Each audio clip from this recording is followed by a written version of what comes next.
Y bueno, resumamos a la segunda parte del diálogo con Imad, donde le consultamos acerca de si él ve que aún hoy, con todo lo que viene ocurriendo en Medio Oriente, además, bueno, otros conflictos que hay en el mundo, como la guerra de Ucrania-Rusia, si las Naciones Unidas aún tienen alguna validez, porque como ellos no tienen una injerencia militar en lo que vienen haciendo sus países asociados, lo único que pueden hacer es advertir o pedirle a tal país, che, mijito, no se pelee con el vecino, más no hace. Exacto, sí, de hecho también con esta escalada que ha habido en Medio Oriente y con el ataque de Israel a Irán y la respuesta de Irán, lo único que ha salido a decirle el Consejo de Seguridad de la ONU es, por favor, bajen un poco los decibeles y traten de portarse bien. Es simplemente un llamado de atención. Sí. La gente sigue más que eso no pueden hacer, porque primero el Consejo de Seguridad de la ONU además puede ser votado por los miembros. Y muchos de los países que integran el Consejo de Seguridad son los que están en conflicto. Son los que están en conflicto, exactamente. Estamos hablando de Estados Unidos, bueno, Rusia también ha salido a manifestarse, Francia. Así que en la ONU está como que. Yo ahí más que le doy la razón a mucho de lo que decía Mafalda, por ejemplo. O Quino, a través de Mafalda, con respecto a la ONU. A verdade, em termos práticos, a ONU é um circo. É um circo, é isso que acontece. Inclusive, se a gente for analisar o início do martírio, da tristeza do povo palestino, aconteceu em 1948, quando a ONU, através da Resolução 181, estabeleceu que deveriam haver pelo menos 2 estados soberanos.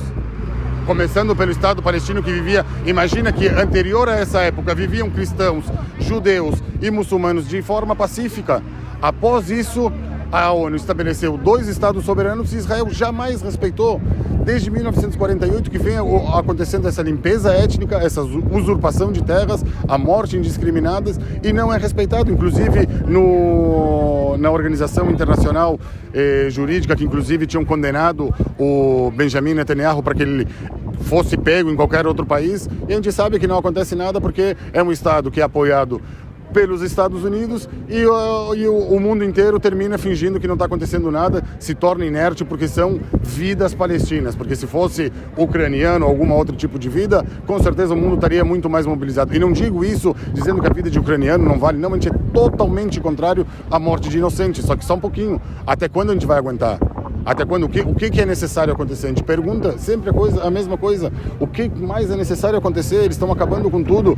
O que é necessário acabar com a última vida palestina? La comunidad árabe acá es numerosa y en la interna los palestinos también son muchos. ¿Tienen familiares allá, algunos de los que integran esta comunidad árabe acá, hablando de los palestinos concretamente? ¿Tienen información, reciben información de eso? A grande maioria, quase a totalidade da sua família está lá, porque inclusive os palestinos que estão aqui são refugiados, que tiveram que fugir da guerra para tentar o seu lugar no mundo e graças a Deus tiveram um lugar tão acolhedor como o Chuí. Tu me entendes? Mas todo mundo tem sua família lá. E mais do que isso, primeiro, com certeza por esse vínculo familiar que termina nos trazendo muita apreensão, muita preocupação. Mas também, volto a dizer, por uma questão de humanidade. Como é que a gente pode viver totalmente tranquilo sabendo que acontece esse tipo de genocídio que hoje é televisionado, que todo mundo está vendo, a morte indiscriminada? E aí a gente fica desesperançado imaginando até quando. Hoy, tras el avance de la avanzada de Israel, tras esta usurpación de tierras que tú estás manifestando, se está hablando incluso del traslado de la capital de Israel de Tel Aviv a Jerusalén. Esto es parte de esta escalada que viene sucediendo. ¿Qué opinión tienen ustedes? Isso é parte da ofensiva ou mais um subterfúgio para continuar com a morte indiscriminada de palestinos. Y es un ataque a nivel religioso también, porque Jerusalén fue cuna de 3 religiones importantes, es una ciudad santa. Exatamente, é uma cidade religiosa. É importante também explicar que esse tipo de situação de massacre que acontece lá não passa por religião. Conforme eu falei, há 80 e algo de anos atrás viviam três religiões totalmente de forma pacífica. E até se a gente for ver, inclusive, quem foi que sempre terminou tratando de eventualmente ir contra os cristãos, que aconteceu na cruzada, tudo foram os judeus. Então, antes foi contra os cristãos, hoje é contra os muçulmanos, contra o povo palestino. Só que até quando? Não se pode permitir esse tipo de coisa.